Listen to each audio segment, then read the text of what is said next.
Welcome to this episode of the Building Texas Show. Today we're joined by Gary Forni with Central Texas Angel Network, and I am excited to dive into what does that look like across the state? What does it look like specifically in Central Texas? And we're going to clarify that is around Austin. And then what does it mean to distribute that around the state um, as Texas continues to grow? So Gary Forni, thank you for joining us today. Hey, Justin, happy to be here. Thanks for inviting me. Well, tell us, you chuckled on the Austin comment, and I like the clarity because we have angel networks across the state, and they try to put territories around them, and I don't know that that's the way to do it, but Central Texas defines what for you? Yeah, that's a great question, and I have kind of a larger view than most of what Central Texas means. Just to put this in perspective, Central Texas Angel Network um, is a distributed angel network. Yes, I'm sitting here in Austin, and yes, we do hold most of our meetings in Austin, but there's a chapter out in Abilene, and so they call themselves the Abilene Angel Network. But we manage that whole organization out of the Central Texas Angel Network, and there are two other cities. As I've mentioned in previous discussions, where there are two other cities who are looking to follow the same model. So when I say Central Texas Angel Network, my definition of Central Texas is kind of El Paso to Tyler and Oklahoma to Houston. So it's a very broad sense. Not that we think that's an exclusive territory, because there's 15 other angel networks within the scope of that. One of the things we do is we run the Texas Syndication Network, which is all of the angel groups in Texas participate together. We bring our deals and we share them with the other angel networks back and forth. And so we volunteer to run that because we want, we have a strong feeling of a rising tide floats all boats. We love to see, we love to support Austin-centric entrepreneurs, but we want to support all Texas entrepreneurs, and for that matter, we have FOMO just like anybody else. And so, if there's a great deal out in LA or Silicon Valley or up in New York or Miami, we're going to invest in that too. So we look at deals across the country. In fact, a significant percentage of our deals come from outside of the state that we look at, do due diligence on, and invest in. Likewise, 25% of our members don't live in the state of Texas because they want to see deals inside of Texas. So they have that same feeling of, a rising tide lifts all boats. Good deals can come from anywhere, and it's important to cast a really wide net to see them. Well, let's take a step back and say, what is an angel network and what is an angel investor? I get questioned Mm. often on it, and the word angel throws people off, but then it's an investor individually versus a network. But help us understand, what is an angel network? We'll start with the first word, angel. So an angel is an individual who invests their own money in a company. Generally, it's in a venture mentality, and a venture mentality means they make a speculative investment. They get some kind of equity, that could be a note, could be actual equity, with an expectation they're going to get a 10x return. That's not a 10% return. And I've had this discussion with entrepreneurs in the past. I don't want a 10% return. That's the stock market. I want a 10x, an order of magnitude increase in my money. And if I can't see I'm going to get an order of magnitude increase in my investment, I can't invest. And we could talk about angel math and why that's the case, but I literally can't invest. That's different than a VC. We've all heard about VCs making these huge $50 million, $100 million investments. A VC is an organization that gathers together money from other people and invests it. So angels invest their own money, VCs invest other people's money. So you can imagine, since we're investing our own money, we're very, very particular and want to be involved. We don't want to run your company. I absolutely don't want to run your company, but I want to make sure your company's successful because it's my money. So I really want to make sure that company's successful. So if I can open my Rolodex and make some introductions, I'll do that. If I can share some of my scar tissue, I want to do that. I don't want you to recreate it because I already paid for that scar tissue. I don't want to pay again for the same scar tissue. So we're very invested in the companies we invest in to be successful. Well, and those individual angels coming together, Ah, why do they join an angel network? yeah, Why does a great lone question. angel want to be I gave you involved? a long answer to the first question. I didn't Yeah. give you an first word, and I didn't give you any answer on the second word. So, angel network. So, almost all angels start out as what we call lone angels. They are high net worth individuals who partition off some percentage of their net worth to invest in startups. And there's lots of reasons to do that. Could be give back. A lot of our members are, I need to give back to the community. I've been successful, and I need to make sure that the next generation is successful. And this is a way to do that. Could be I want a return. Some are much more monetary driven. I want a good return on my investment. Both of those are completely valid. And some are just I want to stay current in my area of expertise, and that's a good way to do that. So as a loan angel, you see you have a limited amount of exposure to new deals. You make some decisions based on that. You vet them as best you can vet those deals. You make your investment. We also most of us start out as loan angels. Most of us lose our money doing that because you're limited to the amount of knowledge you have. The benefit of a network is you have a group of like-minded individuals, not identically like-minded. This is an important point. It's a very diverse group. There's men, there's women, there's different nationalities, there's different religions, and most importantly, there's different domain expertises. We've got doctors, we've got attorneys, we've got technologists. Yes, we have lots of technologists. We have hardware technologists, software technologists, AI technologists, lots of different kinds of people, lots of different kind of expertise. And the sum of all that expertise is the value of the network. I've literally been in a Central Texas Angel Network meeting where a formal pitch dinner where we have 5 companies come in one at a time. They pitch for 10 minutes. Then we have some Q&A. Then we ask the entrepreneur to lead, and we have internal debrief for another 5 or 10 minutes. And I've literally was looking at a company that's like in my area of domain expertise. It was a cellular technology company. It's like, oh, this what they said is like that is an underutilized area of bandwidth. That's a smart idea. I think makes a lot of sense.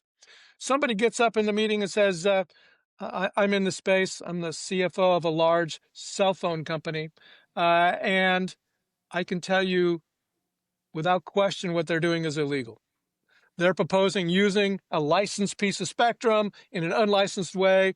No way will this be approved by the FCC. So that one person was able to provide insight that was really important.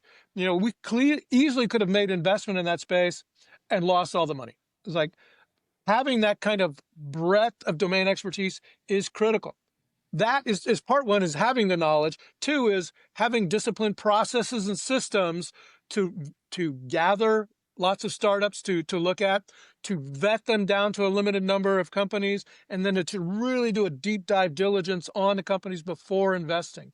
Having a group of individuals who can share that burden so that's not burdensome on any one individual is absolutely mandatory. And any person who tries to do it all by themselves is really setting themselves up for a lot of work and a real challenge. Well, and I can tell you that part of my story was I was doing it in that way by myself. And what I learned or started to appreciate is the governance and process that really does go into it. Your story is a great one.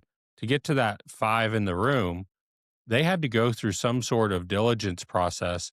And I'm curious how you do that as a network. And is that a way to get your angel investors involved in the larger governance and process conversation of a network?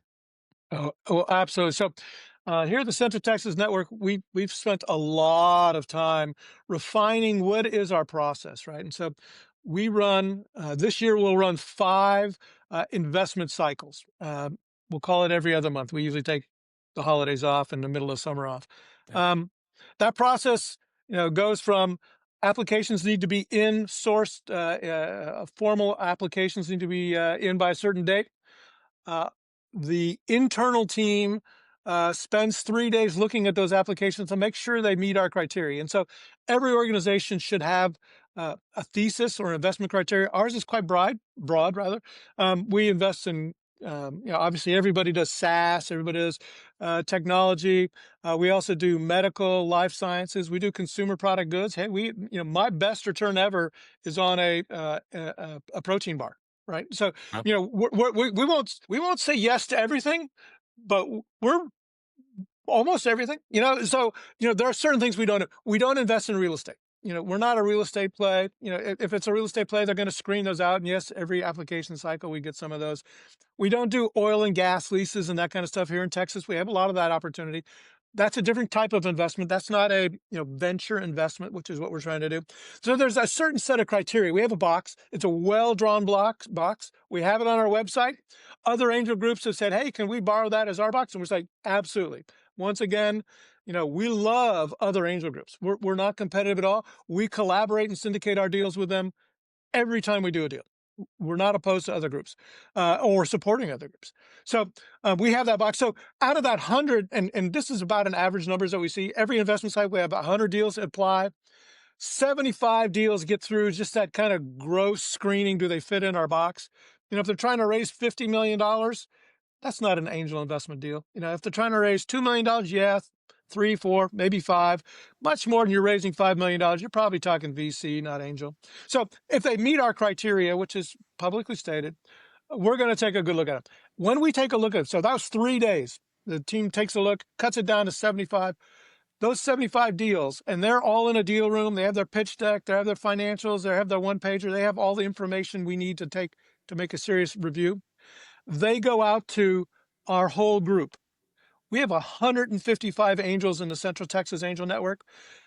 Every one of those 155 angels has 5 days to look at 75 deals. It's like, holy smokes, that is a lot of reviewing to do. And the advice I give members in the Central Texas Angel Network is you're not looking to make the end investment decision today. You're looking to make, would I invest in a company in this space? Because just like an angel group has an investment thesis, the angels themselves have an investment thesis. Does this fit my investment thesis? I've got angels who only invest in SaaS software. Is it a SaaS deal? No, this is a medical life sciences deal. That's a no. Don't spend any time reviewing it. It's just a no. You're not going to invest in it. Same thing with consumer product goods.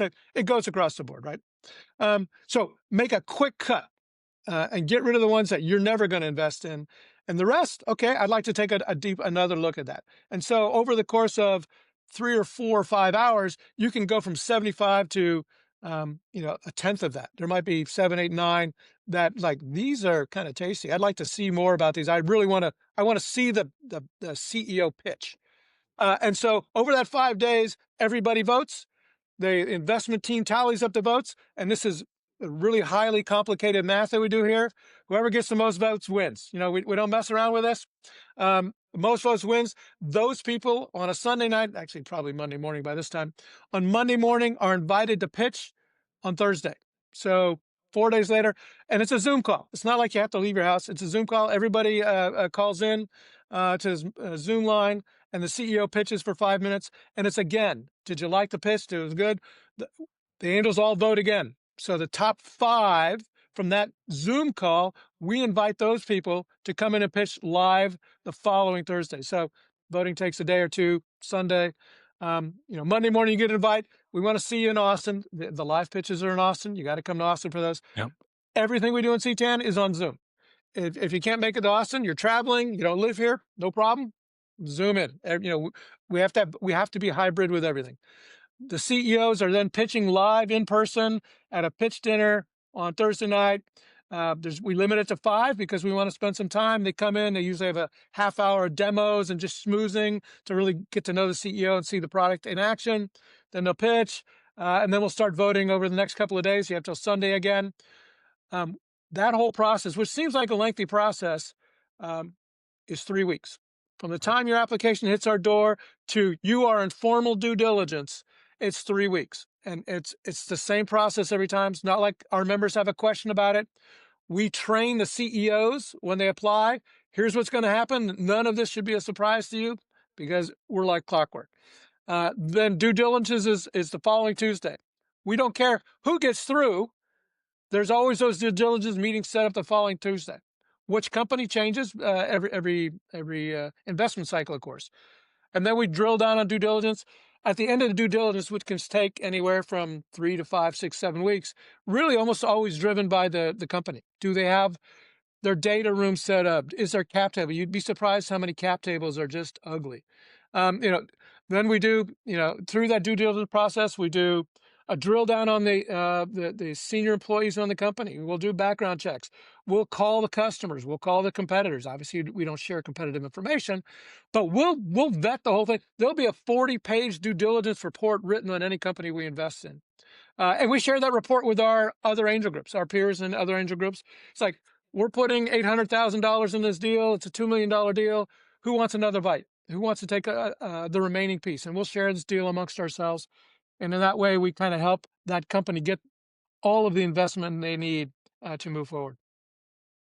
I really appreciate you taking the time to walk us through that because it's often forgotten that what that diligence process needs to be, what the time that it takes, the thoughtfulness. And then you get to the room and everybody is excited about the pitch and the opportunity. But you also mentioned that these are people from across the state or outside the state as well. How does that look in a town like Abilene? You mentioned them earlier. Why would Abilene want to have an angel network and partner with CTAN in the way that you do? Yeah, for sure. So um, you can imagine that a town like Abilene isn't going to see the quantity of deal flow that a town like Austin or San Jose or Atlanta is going to see. They want to see more deals. We're a mechanism so that they can see more deals because they have access to all of our deals. We think of them as just an offsite portion of the same organization, so they have access to 100% of our deals.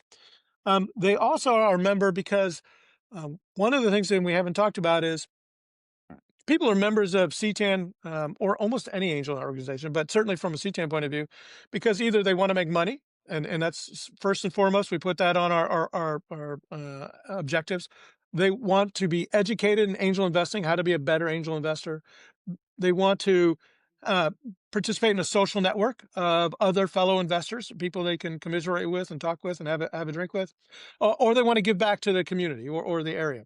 And so um, we have events in each one of those categories. We talked about the investment process, and about half our events are almost directly tied to the investing process.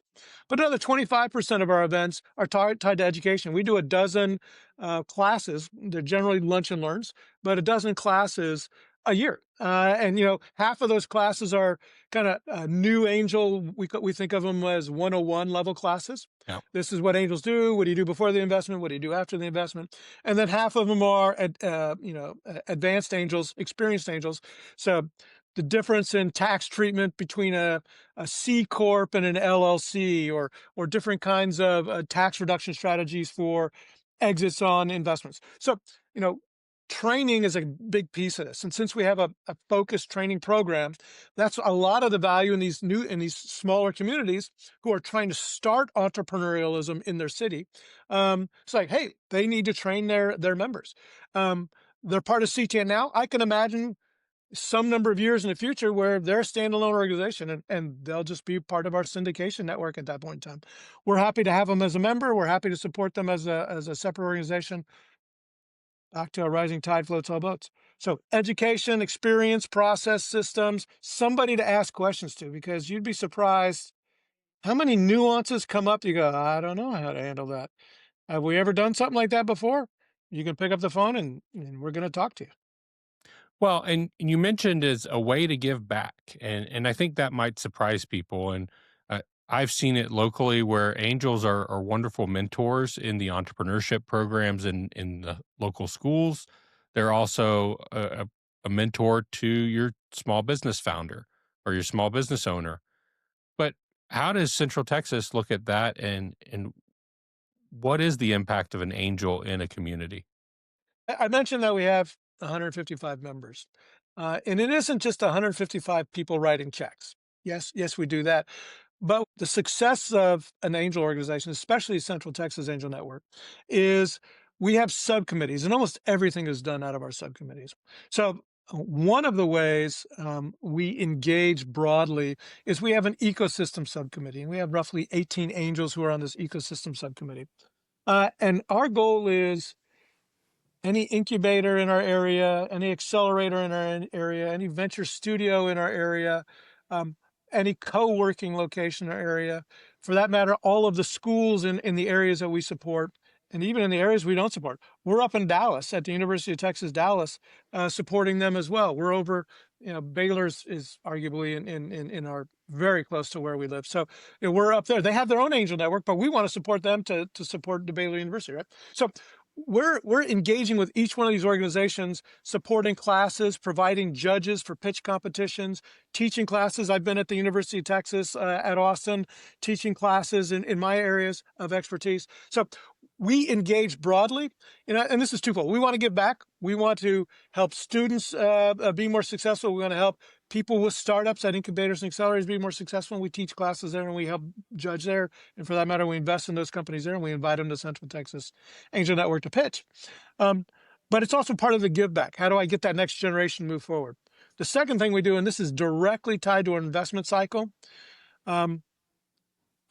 before the application cutoff date, in fact, it's always 2 weeks before the application cutoff date, we hold a angel speed dating event.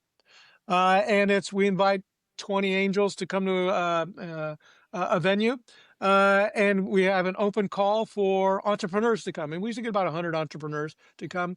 And they get to spend 10 minutes with each angel, and they kind of cycle through, and they'll get to talk to 4 or 5 angels across that amount of time, with the mentality of you're not pitching your company, because you're not going to be successful talking to one angel for 10 minutes.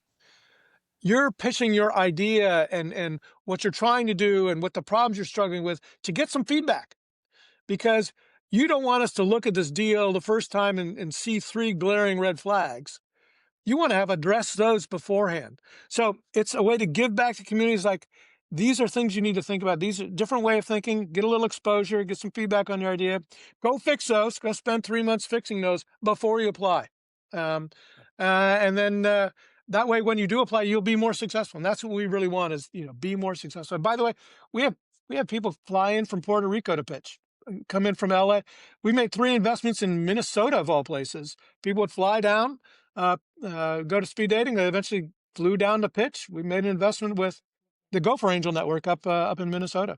We'll syndicate with anybody who has a great company. We want to play with them. Well, and I appreciate that you talk about feedback, because that was one of the things that I always valued in our give back. We can make investments with money, but we can also make investments with knowledge, wisdom, and feedback. And that is what I saw most of our candidates come back and give back to our angel network, to say, wow, we really appreciated the level of diligence you went through, the feedback that you gave us, and it made us more successful in future pitches and got us into more rooms. And that's something that I'm always going to be proud of, because that's what these local entrepreneurs are looking for. They're looking for feedback that helps them take the next step. And an angel network is a great place to do that if you're in entrepreneurship. Yeah, yeah, for sure. One of the really less attractive parts of the job is I say no a lot. Yeah. I mean, a lot doesn't even begin. So we invest in about 1.5% of the deals we look at. We'll invest in maybe 10 new companies, 8 to 10 new companies a year, and we'll put money into another 10 companies that we already put money into, kind of a second round. So maybe 20 investments a year. This year, I think it's closer to 30. But you know, if you're looking at 600 deals, we looked at 600 deals last year. 1.5% is 9 deals, right? So that means I say no 98 and a half times. And, it's easy to get discouraged, especially since nobody likes it when you call their baby ugly. But, it's like, it's more frequent than, this deal's a bad deal. It's like, this deal's just not ready. And so, how do you, the only way we can really soften, the no is, hey, here's the we looked at a company, we're not going to make an investment, and here's 1 or 2 or 3 things, and never more than 3. Here's 1 or 2 things that um, gave us pause, right? And you've got to screen down from 100 to 1. It's a high bar, right? And so any red flag that comes up is an automatic no. If there's a red flag, we're just going to say no. If there's a couple of yellow flags on the play, it's like, how does this compare to the other 100 or other 99 that came in? It's like probably a problem. So those angel speed dating we talked about, that is a real opportunity to clean up your cap table, clean up the problems. Go get that first couple of customers who have validated and vetted your product and have given you feedback so that when you talk to an angel investor, you're saying, I've got this alpha customer and this is why they're using it. So you have real, data. Well, and I think that's the importance of things, the incubators that we're seeing come up across rural Texas and in the big cities as well. I think Buda and our friend Jennifer Storm there Yeah. has done a tremendous job of creating a place where entrepreneurs can get started, get the first 10 rounds of feedback from their community, and then go to a speed dating event and take that next round. And the more you put into writing it down as an entrepreneur, developing that plan as an entrepreneur, and then taking feedback, the more successful you're going to be when it's ripe and ready. Absolutely. So, what Jennifer's doing now, I think it's called Hive over in Buda. That's great. That's a, bit of a co-working location. They have plans to expand that into additional value-added activities. There's a number of these spread throughout the state, Right. and they're great. Kind of entry-level beginning activities. Um, but one of the things we found very, very clearly here in Austin is having co-working locations is good. You also have to have angel investors, and that's kind of the angel piece that we're talking about. You also have to have support from local governments and to help remove barriers and make things easier to do. And then you have to have a group of support people, attorneys and accounting and HR and hiring, all these other people that a company relies on to move to the next level. And if you're missing any one of these pieces, that entrepreneurial flywheel doesn't spin, right? And so um, going down this path of making that happen is really difficult. And I can't tell you how many cities or counties that I talk to um, uh, just don't recognize how difficult that task is. Um, you always have to have that one ignition person, that one person who really makes it happen. I know up in Abilene, Doug and Michael Bob are from the EDC point of view and from the experienced individual in town are critical to driving their flywheel forward, right? In every one of these towns, you have to have that person who's like fully committed. And then there has to be, somebody who can, bring in the expertise. It's not just the desire, but it's an amount of expertise. And people underestimate how hard it is, but they all recognize how valuable it is to get young, especially technology centric startups, because you can run a software company from anywhere. I mean, Right. you can be, absolutely anywhere and run a software company. So why not from your town, right? Well, and your town might be uniquely positioned. I talked to Pampa, Texas recently, and they're very proud. They've got 250 plus days of sunshine, and they've got room to grow. And it might be a great place for an entrepreneur in solar space or something that needs Mhm. land and sunshine to really grow. And we were talking about the innovation around agriculture and farming and ranching that we're seeing in the state. But it's best when this whole state can come together, you can learn from one another, and you can open up these communities to the future of innovation, the future of work, and it's not always just gonna be the railroad came through town, and that's why we're here. Yeah, yeah, for sure.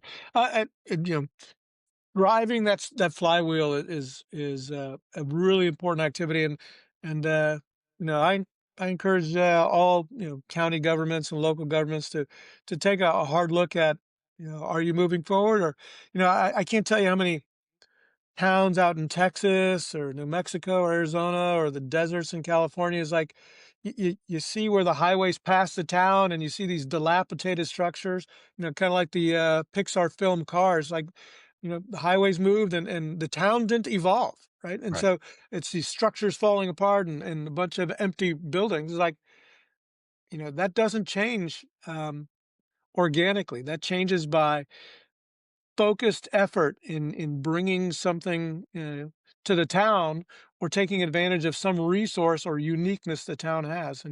And as you point out, towns that are doing that are going to win.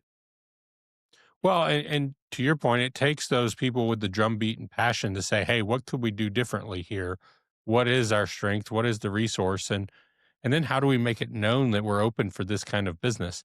Because the EDCs are getting out and saying, "Hey, we have these tools. Come innovate here now." We're seeing it in space across Texas, and so I'm really proud of the work the state is doing. I'm thrilled to better understand what Central Texas Angel Network is doing, and I applaud the outreach and the partnership with communities across the state. That's something I think a lot of people have talked about, but to see it in action is really exciting. Yeah, it is. Absolutely. Well, Gary Forni, thank you so much for the time today, the introduction to Central Texas Angel Network. And I hope that we can have you back in the future to talk about who are those wins? Where is it making an impact? And I know that you have stories of early angels that are now name brand companies that are coming out Abs- of Central Texas because of a group of people that believed in their mission early on. Absolutely. We've got 8 companies who have IPO'd from CTAN alone. So it's exciting to kind of grow those next level of public companies, let alone the private companies that have exited. Well, it's important work that you do, and I appreciate you taking the time. And I look forward to revisiting the topic in the future. Yeah, I look forward to it as well. Thanks, Justin. Thank you. Thank you for joining us at the Building Texas Show. We're excited to share stories from across the state covering the future of work and what Texas is going to look like over the next 50 years. Please like and subscribe on YouTube.